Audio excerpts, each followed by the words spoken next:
बिस्मिल्लाहिर्रहमानिर्रहीम। अस्सलाम वालेकुम नाजरीन, आप देख रहे हैं हमारा डिजिटल चैनल और मैं हूं ज़ुएब खान। आज कुछ अहम तरीन बड़ी खबरें और उन पर तबसरे के साथ आपकी खिदमत में एक दफ़ा फिर से हाजिर हैं। मैं सबसे पहले बड़ी खबरों की जो सुर्खियां हैं वो आपके सामने रख देता हूं, फिर उसके बाद हम अपने मुअज़्ज़ज़ मेहमान जनाब प्रोफेसर नमान अली अमान एडवोकेट साहब को उस पर तबसरा भी शामिल करेंगे। आज की जो बड़ी खबर हम बात करेंगे, सबसे पहले पाकिस्तान तहरीक इंसाफ से बल्ला एक मरतबा फिर छिन गया है। दूसरी बड़ी खबर, सुप्रीम कोर्ट ऑफ पाकिस्तान में बड़े अहम तरीन केस जिसका बराह रास्त इलेक्शन से ताल्लुक है, यानी ताहयात नाअहली केस का तयन, वो केस जारी है और मुमकिन तौर पर कल तक इसका कोई हतमी फैसला भी सामने आ जाएगा। इसके अलावा जी, इमरान खान साहब ने आज जेल के अंदर से ही एक धमाका किया है और एक अमेरिकन अखबार द इकोनमिस्ट के लिए एक मजमून लिखा है। उस मजमून का कंटेक्स्ट बड़ा इंतहाई, जिसको कह सकते हैं बड़ा सेंसिटिव और बड़ा अहम है, उसको भी डिस्कस करेंगे। इसके अलावा जरताज गुल जो है, जिनकी कल रात 12 बजे अदालत खुल के पेशावर हाई कोर्ट में उनकी जमानत हुई है, उन्होंने क्या मौक़िफ़ इख्तियार किया और उन्होंने कैसे किस किन वाक़यात की माफ़ी मांगी है, उसके बारे में भी आपको आगाह करेंगे। इसके अलावा कागजात नामजदगी जो है मुस्तरद और मंजूर होने के अहम तरीन मरहला चल रहा है। आज कौन कौन से अहम तरीन सियासी रहनुमा जिनके कागजात मुस्तरद हो चुके थे, लेकिन आज उनके कागजात ट्रिब्यूनल्स ने और एपलेट ट्रिब्यूनल्स ने मंजूर किए हैं, इसके बारे में भी आपको बताएंगे कि वो कौन कौन से बड़े नाम शामिल है। इसके अलावा फैजाबाद धरना कमीशन जो है वो अपना काम जोरों शोर से जारी रखे हुए है। आज लेफ्टिनेंट जनरल रिटायर्ड फैज अमीन, जो कि साबिक DGI SI हैं, बिल आखिर वो भी इस कमीशन के सामने पेश हो चुके हैं। इस कमीशन के सामने उन्होंने क्या बयान क्या रिकॉर्ड करवाया है, इसकी तफसीलात भी हम आपके सामने रखेंगे। तो प्रोफेसर साहब, एक तो आपकी आमद का शुक्रिया। सबसे पहले तो चलते हैं जी कि पाकिस्तान तहरीक इंसाफ का जो इंतहाबी निशान है, उसको पहले इलेक्शन कमीशन ने अंडू किया। वो उनका जो इंटरनल इलेक्शन थे, इंटर पार्टी इलेक्शन, तो उनसे बल्ला छीन गया। फिर वो पेशावर हाई कोर्ट चले गए और वहाँ के सिंगल रुकनी जो बेंच था, उन्होंने इस फैसले को जो है अंडू कर दिया, यानी कि स्टे दे दिया कि बल्ले को फिर से पाकिस्तान तहरीक इंसाफ के लिए वो इंतखाबी निशान बहाल कर दिए। उसके बाद कल जो है वो पेशावर हाई कोर्ट ने बल्ले का निशान जो था वो इलेक्शन कमीशन का फैसला बरकरार रखते हुए बल्ले का निशान तहरीक इंसाफ से वापस ले लिया। तो मुझे ये बताएं कि जो 8 फरवरी के इलेक्शन होने वाले हैं, उसमें पाकिस्तान तहरीक इंसाफ से के पास बल्ला होगा या नहीं होगा? बिस्मिल्लाहिर्रहमानिर्रहीम। आपका शुक्रिया। बल्ला इंतखाबी निशान जो है वो मेरा ख्याल है कि PTI के पास अब नहीं होगा। नहीं होगा। ठीक है। अच्छा। तो क्योंकि उसी अदालत ने उस पर स्टे दिया था, उसी अदालत ने आज जो है वो उसका स्टे खारिज कर दिया। जी। ठीक है। तो मैं समझता हूँ कि ये ऐसा नहीं होना चाहिए। मेरी अपनी ज़ाती जो राय है उसमें मैं समझता हूँ कि ये नाइंसाफ़ी है तरीके इंसाफ के साथ उनके, क्योंकि मतलब देखिए वो मुल्क की एक बड़ी जमात है, आप उसको डिनाई नहीं कर सकते। ठीक है। तो उनका निशान जो है वो उनको मिलना चाहिए था। लेकिन बात ये है कि अब अदारों ने किया है, अदलिया ने किया है, अदालतों का फैसला है, उसको मानना पड़ेगा और मानना चाहिए। कोई बात नहीं अगर इमरान खान की जो है वो अवाम में मकबूलियत है, तो वो किसी भी निशान पे मतलब जो है वो उनको वोट डाल सकती हैं। ये बहुत पुरानी बातें हो गई हैं कि वो निशान नहीं मिलेगा तो पता नहीं क्या मतलब होगा। बल्ले का कोई असर नहीं पड़ेगा कि है नहीं ये नहीं जो नहीं है नहीं, उसका 8 आप फरवरी का इमरान इलेक्शन खान का असर नहीं पड़ेगा। देखिए देखिए आप बैकवर्ड एरिया में भी जाएं हम्म। तो वो जो सपोर्टर है ना इमरान खान के, मैं उनसे मिला हूँ और उनसे मतलब बातचीत हुई है। तो वो कहते हैं कि जनाब आप हमें कोई नहीं मिल रहा तो आप इमरान खान ने अगर कह दिया ना कि इस खंबे को वोट देना है, तो हमने इस खंबे को वोट दे देना। ठीक है। तो मेरा नहीं ख्याल कि ये कोई लेकिन इफेक्ट तो होगा, क्योंकि जो तालीम में कमी है, हाँ, बाज ठीक है, रूरल बाज एरियाज हाँ में और इस रूरल तरह एरिया की, में, तो वहां पे मतलब काफी जो है वो इफेक्ट इसका होगा। क्योंकि या वो एक इसका कोई मिलता जुलता निशान ना दे दें, ये भी हो सकता है कि मतलब किसी बंदे को या किसी पार्टी को भी ऐसा निशान ना दे दिया जाए मिलता जुलता, तो फिर वो इफेक्टिव होगा। अदरवाइज इतना कोई इसका नुकसान PTI को ज्यादा नहीं है, होगा लेकिन बहुत मामूली। ठीक है। इसके अलावा जो आपको पता है कि सुप्रीम कोर्ट में 62 F1 और 61 और 62 जो है नाअहली केस है, उसमें तायात नाअहली है, जो कि आइन में लिखा ही नहीं हुआ कि तायात नाअहली होनी है, उसकी मुद्दत का तयन नहीं है। तो सुप्रीम कोर्ट का जो 6 रुकनी बेंच है वो इस मामले को देख रहा है जस्टिस काजी फायद ईसा साहब की सरबराही में। तो गुज़िश्ता 2-3 दिनों से लाइव टेलीकास्ट भी हो रही है, समाअत तो बड़े रिमार्क्स बड़े सामने आ रहे हैं, उस पे पीटीआई के वकला भी पेश हो रहे हैं, बाकी अटार्नी जनरल के भी कोई दलाइल वगैरह हुए हैं। तो उसमें चीफ जस्टिस साहब ने आज जो रिमार्क्स दी उसमें ये कहा है कि उन्हें अगर कोई शख्स गुनाह करता है तो इस्लाम भी उसकी इजाज़त देता है कि अगर किसी से एक दफ़ा गलती हो गई है तो वो माफ़ी मांग कर फिर राह रास्त पर आ सकता है। तो उन्होंने कहा कि अगर इस्लाम के अंदर इतनी गुंजाइश है तो हम कैसे कह सकते हैं कि कोई शख्स झूठ बोल गया तो सारी उम्र के लिए नाअहल है। ये भी उन्होंने कहा कि जो क्रिमिनल केसेस में बंदे को नाअहल किया जाता है तो उसमें आप 5 साल के लिए नाअहल करते हैं और फिर उसको इलेक्शन के लिए अहल करार देते हैं। तो झूठ बोलने के मामले पर आप उसको ताहयात नाअहल कर देते हैं, ना उसको के लिए अपील का कोई हक है, ना उसको सियासत करने का कोई हक है। तो उन्होंने कहा ये कि आमर का तरीक़ाकार है, तो लिहाजा जो है इसको हम देखेंगे और इसकी मुद्दत का तयन करेंगे।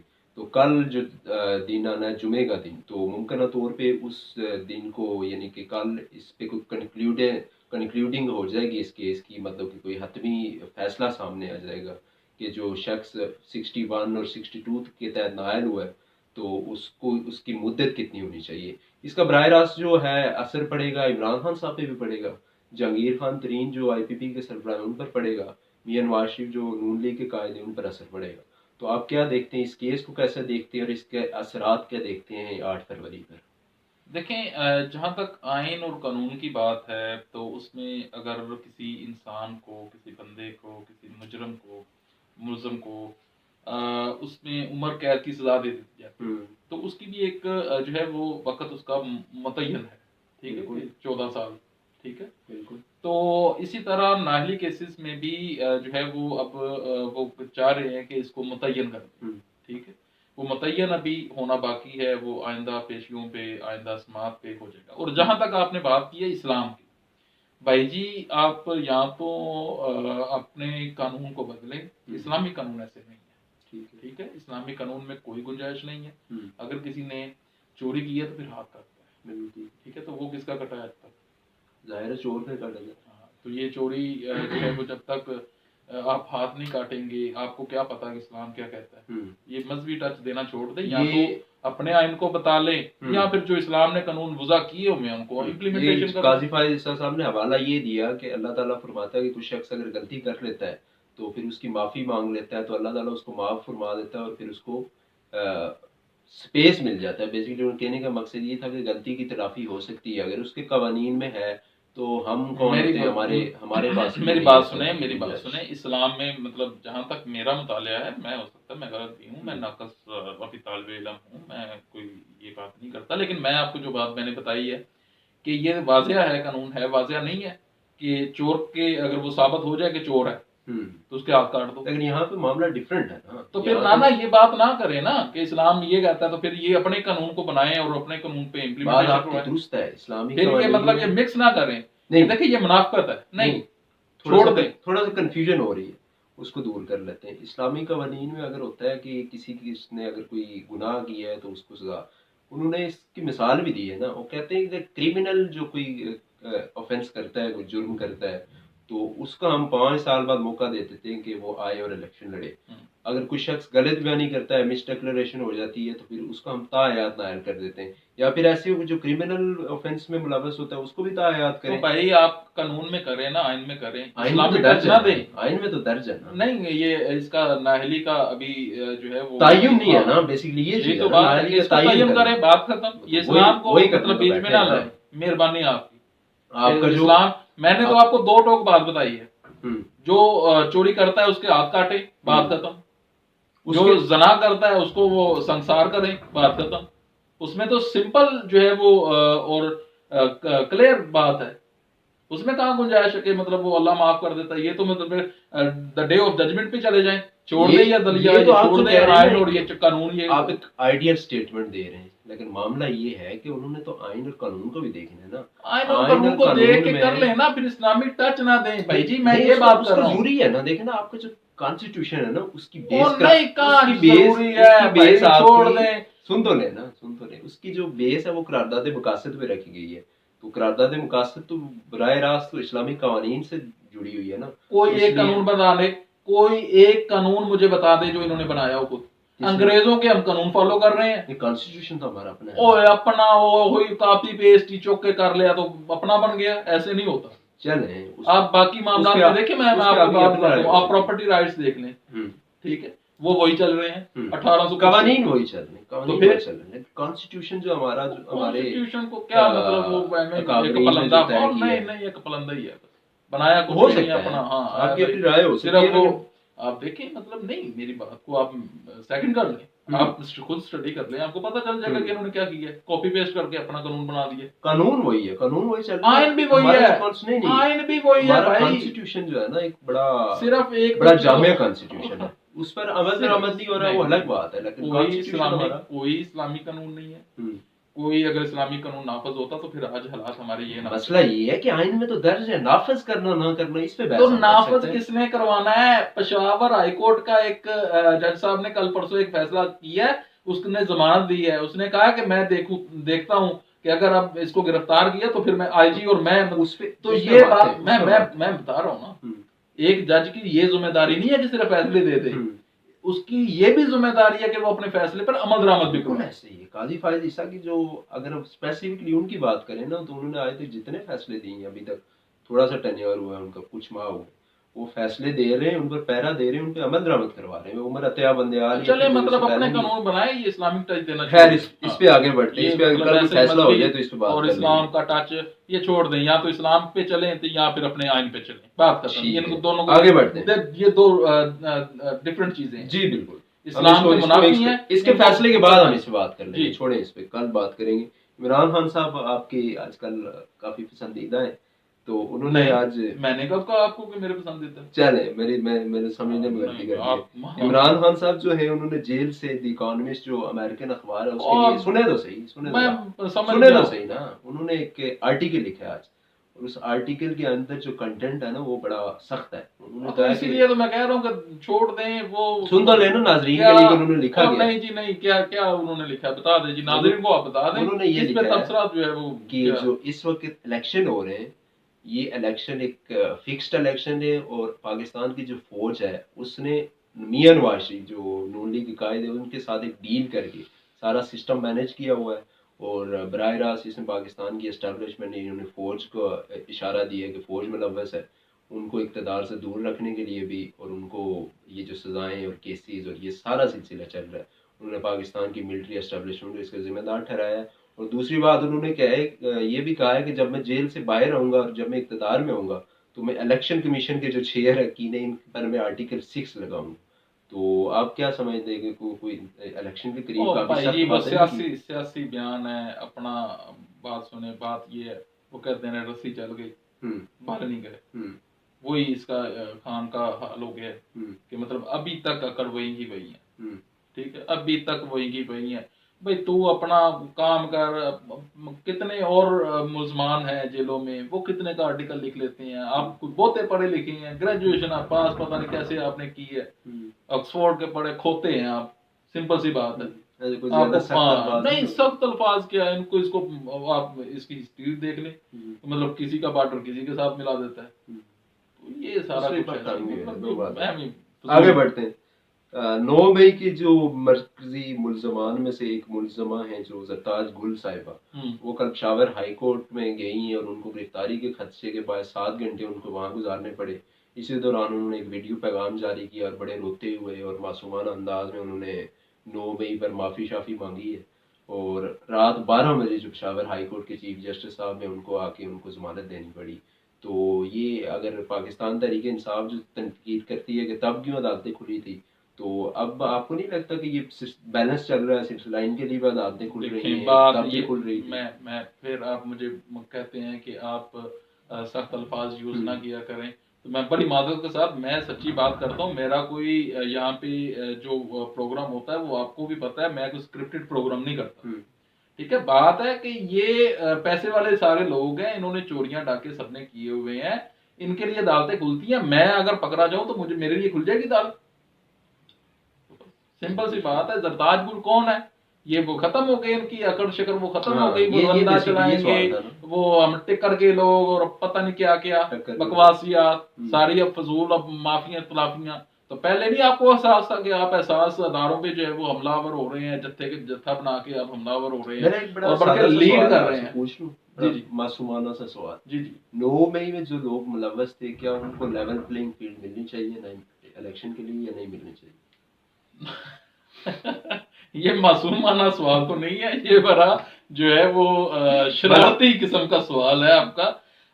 देखें जी, बात है कि जो जो मुलव्वस हैं उनको तो वैसे ही जो है वो उनकी कागजात नामजदगी जो है वो मुस्तरद होगी। कुछ लोग हैं ऐसे जिनके जब नहीं, साल कुछ में लोग दो वो क्यों है, ये सवालिया निशान है। ये मैं आपसे पूछ रहा हूँ ना कि ये फिर क्या सवालिया क्या निशान है। सबको अच्छा, दूसरी जो बात जरदाज गुल की है, तो आपने अभी चीफ साहब आपके बड़े फेवरेट मुझे लगे हैं, काजी साहब। तो काजी साहब के मातहत ही सारी अदालतें हैं, तो काजी साहब रोक सकते थे क्यों भाई, 12 बजे किस लिए? वाई काजी साहब पूछते थे, उन्होंने कहना था देखो काजी साहब एक पॉलिटिकल पार्टी के तो फिर खिलाफ ये काजी साहब ऐसा ना करे कि मीठा मीठा अप्पा और कोरा कोरा थू थू, तो मेहरबानी करें अदारे को बचाएं। अच्छा, हाँ ठीक है। बस सवाल का अपने जवाब तो खैर कोई नहीं दिया, चलो आगे बढ़े। नहीं, मैंने जवाब दे दिया है जी। नहीं, उसका जवाब अगर अगर देखें कोई बंदा ऐसा है कि जो 9 मई के वाकयात में मुलव्वस है और अगर उसकी कागजात नामजदगी जो है वो मंजूर हो गई है, तो फिर ये सवालिया निशान है। हाँ, ठीक है, ये इलेक्शन कमीशन पे या जिनकी कागजात नामजदगी जो है वो मुस्तरद की है, तो उनकी वजूहात उन्होंने 9 मई लिखी है, तो इन पे फिर क्यों आपने एक्सेप्ट इनके किए? तो ये सवाल है, ये मतलब ये दोहरा म्यार चल रहा है। हाँ, इस पे होना चाहिए। तो मैं फिर सख्त अल्फाज इस्तेमाल करता हूँ सबके लिए, फिर आप कहते हैं कि जनाब आप मेहरबानी किया सख्त करें। अल्फाज अगर आपको इस्तेमाल करने ही है तो मैं आपको ग्राउंड बना के दे देता हूँ। नहीं, ग्राउंड मैं आपसे सवाल पूछ लेता हूँ ना। बात ये है कि निजाम टोटली चेंज करना पड़ेगा। मैं बड़ी देर से जो है उस बात का हामी हूँ, ये निजाम नहीं चलने वाला। आप वाकई सख्त अल्फाज इस्तेमाल करना चाहते हैं तो मैं अगर सवाल पूछ दूं वहां पे आपके पैर तो नहीं जलेंगे? वहां पे नहीं, मेरे देखें बात है कि रहने दें। नहीं, मैं सवाल तो पूछूंगा ना। सवाल मैं समझ गया हूँ कि देखिए जी, मैं आपको एक बात बता दूं सिंपल सी, बड़ा बड़ा कि ये जो नहीं, मैं आपको आपके सवाल का इसमें जवाब है, मैं समझ गया हूँ आपका सवाल क्या है। मैं आपको बता दूं कि अगर तो हमने इस मुल्क को एक मिसाली रियासत बनाना है, तो फिर हमें इस मिसाली रियासत को बनाने के लिए इसका एक मिसाली आइन बनाना पड़ेगा। एक मिसाली अदारे होंगे जो अपनी अपनी हदूद में रह के काम करेंगे, अपनी हदूद को क्रॉस नहीं करेंगे। एक प्रॉपर एक निज़ाम होगा, अमीर गरीब गोरे काले की पहचान जो है वो उनके रंगों से ना हो, उनकी नस्लों से ना हो। हर इंसान को उतनी ही फौकियत दी जाए कि जितनी जरताज गुल को मिली है। बिल्कुल ठीक है, ठीक है, तो कोई चौधराहट ना हो। इसी रूल ऑफ लॉ को जो है वो बरकरार रखने के लिए, या रूल ऑफ लॉ की जो बालादस्ती के लिए, आज जनरल रिटायर्ड फैज अमीन साहब जो वो पेश हो गए हैं फैजाबाद जनरल कमीशन। बड़ी कंपेन की थी हमने कि भाई वो पेश नहीं हो रहे, ये है वो है, मरकजी है। तो आज उन्होंने कहा कि मेरा तो इसमें रोल ही कोई नहीं था, ये तो मैं हुकूमत के कहने में कर रहा था। अच्छा, मजे की बात है ना, उस वक्त के वजीर जो दिफा थे उन्होंने आज एक टीवी इंटरव्यू दिया, ख्वाजा आसिफ साहब। तो उनसे सवाल किया गया कि भाई उस वक्त पैसे शैसे तकसीम किए गए फौज की तरफ से धरने वालों को, वो क्या मामला था? तो उन्होंने कहा मैंने जनरल बाजवा से पूछा कि ये पैसे क्यों तकसीम किया आपने? तो ख्वाजा बकौल ख्वाजा आसिफ साहब के जनरल बाजवा जो उस वक्त आर्मी चीफ थे, उन्होंने कहा कि उन लोगों के पास किराया नहीं था तो हमने उनकी मदद कर दी। तो हमारी फौज इस तरह की मजलूमों की मदद तो करती है ना। अच्छा, नहीं मतलब ये करे ना, आपके पैर ना चले इस पे तबसरा कर देना। चले मतलब बात है कि मेरे पर भी जलते हैं और बल्कि छितर भी पड़ते हैं।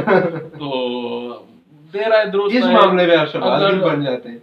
नहीं देखिए, मैंने तो कभी भी दावा नहीं किया कि मैं टक्कर का लोग हूं। मैंने तो कभी भी नहीं कहा कि रंधा पेड़ देंगे, रगड़ देते हैं ना, उस वजह से नहीं। सियासतदानों को रगड़ना देखिए वो जरूरी होता है, उनको कोई अकल आए। इनको भी हम रगड़ते हैं, लेकिन मतलब इनको चाहिए कि अपनी हदूद में रह के काम करें। बात बड़े कि निज़ाम को चेंज करना पड़ेगा, हदूद में रहना पड़ेगा। जब तक ये हदूद में नहीं रहेंगे, निज़ाम चेंज नहीं होगा, ये मुल्क का हाल अच्छा नहीं हो सकता, एक मिसाली रियासत नहीं बन सकती। बिल्कुल ठीक है, आपने अपने आप को बचाते हुए जो है कंक्लूड कर लिया मामलात को। तो मेरे ख्याल में अगर कोई ऐड करना चाहे इस पे मजीद कोई जो 8 फरवरी की क्या सिचुएशन बन रही है। पिछला जो वीलॉग था उसमें आपने कोई बड़ा अजीबो-गरीब तबसरा दे दिया था। अब लोग मुझसे पूछ रहे थे कि भाई वो क्या क्या मामलात हैं, कोई हमें भी बताएं क्या देखिए, खबर मैंने है? उससे पहले एक और बात भी मैंने की थी कि ये पाकिस्तान है, ये बड़ा प्यारा मुल्क है हमारा, ये एक मिसाली रियासत अभी नहीं बना। तो इसमें भाई जी बात है कि पता नहीं चलता। पता है ਹੁਣ ਤੁਸੀਂ अपने फैसले से वापस आ रहे वापस ले रहा हूँ, वापस आ रहे हो। मैं अपने अल्फाज जो है वो वापस ले रहा हूँ। तो बस ठीक है जी। ठीक है। हाँ।